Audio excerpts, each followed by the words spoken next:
first, the left's effort to remake America. That's the focus of tonight's angle.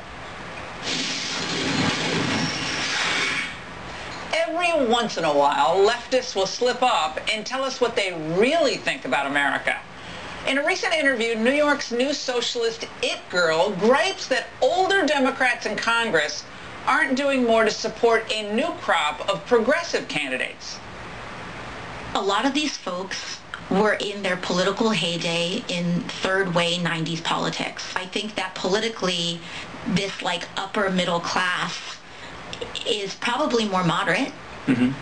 But that upper middle class doesn't exist anymore in America. You know, their heyday was in the 90s when, like, you know, kids had like Furbies and like parents, you had like soccer moms with like 2 vans and stuff. Like Furbies and 2 vans. Yeah. That's a dream. That's not American anymore. I didn't know but there were Valley girls That's not in American Queens. anymore. She said like 7 times in that little, 5 times in 2 sentences, I believe, something like that. I'm almost running out of fingers.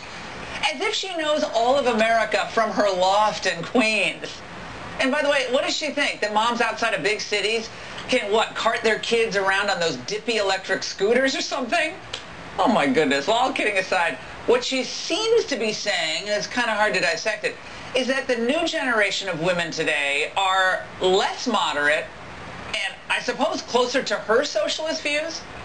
And I'm not sure what minivans have to do with it. And by the way, I happen to love my minivan. It rocks. But I've never met a single mother who owned 2 of them. Left-wing media running their same old plays, this time trying to turn an issue of respect and patriotism into a matter of race. And shame on them.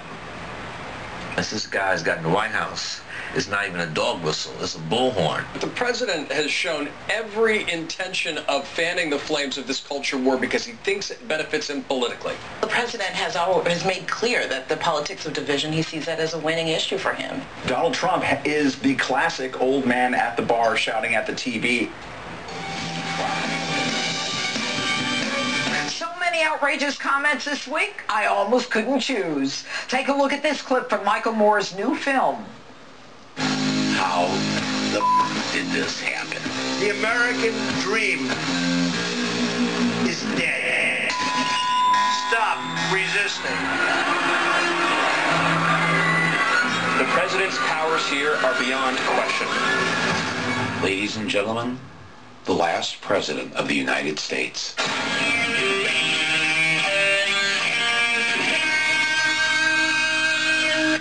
Wow, here with the reaction to that and more, Fox News contributor, former Arkansas Governor Mike Huckabee. All right, Governor, when I saw that, it caught took my breath away. And you? You know, the only thing about that entire little clip that was worth watching was the Jimi Hendrix national anthem. Everything else was typical Michael Moore nonsense. The guy has become a joke, and he's so melodramatic, so full of himself, and he can't see the fact that our economy is doing fantastically well.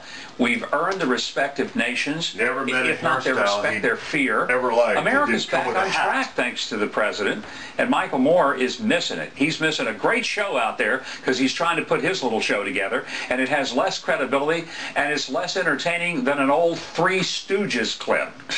I guess you didn't like it.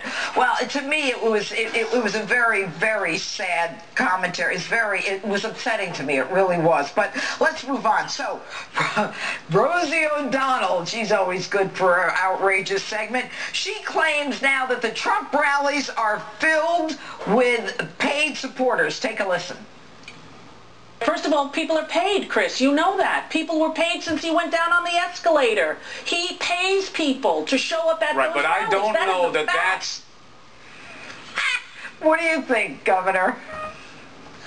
Well, first of all, I didn't know she was back from Canada. Remember, she was going to move there if Donald Trump got elected. Yeah. So I guess she's back. Yeah. Because I assume she kept her promise. Here's the deal.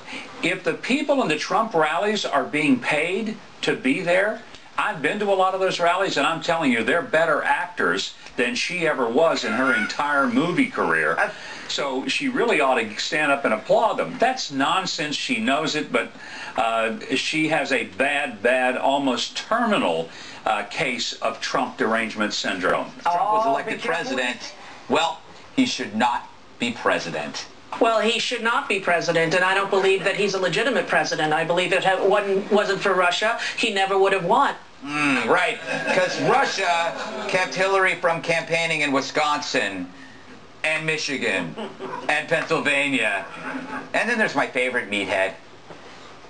This habit that he has of going on and talking as this guy John Barron or one of these other characters, I thought to myself, this guy is certifiably insane. Who do you know that gets on a phone and pretends to be somebody else on this kind of level and talks to a journalist to get information out? That's insane. We are having an experience with a guy who lies all the time. Constantly lies and is lying right to our face. He reminds me of Wooly Willy. Do you know what that is? That little thing you draw the beard on. Anyway. Yeah, now you know. Anyway, unlike all those honest people in Hollywood, Ron, spare me the pearl clutching. Anyway, there's good news for these two. Trump's almost halfway through his term, so you can keep bitching about him while he continues to grow the economy and keep peace in the world. Or maybe one of you would like to run against him. In 2016, it wasn't their time. United States of America. But with his victory, did Donald Trump pave the way for the next outspoken former TV host to rise to the highest political office in the land? In 2020, the Democrats will unleash a new candidate, an innovator, a visionary, a hero for the working class. Her name, Rosie O'Donnell. This fresh-faced ingenue has all the great qualities you'd want in a leader. She's conspiratorial. He pays people to show up at those rallies. Those are not real rallies. She's armed with a clear and simple message. He lies! He lies! He lies!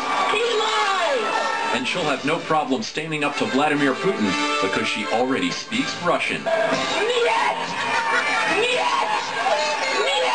So vote Rosie O'Donnell in 2020, the household name that no one's talking about. And once you meet her scrappy running mate, you'll be running to the voting booth.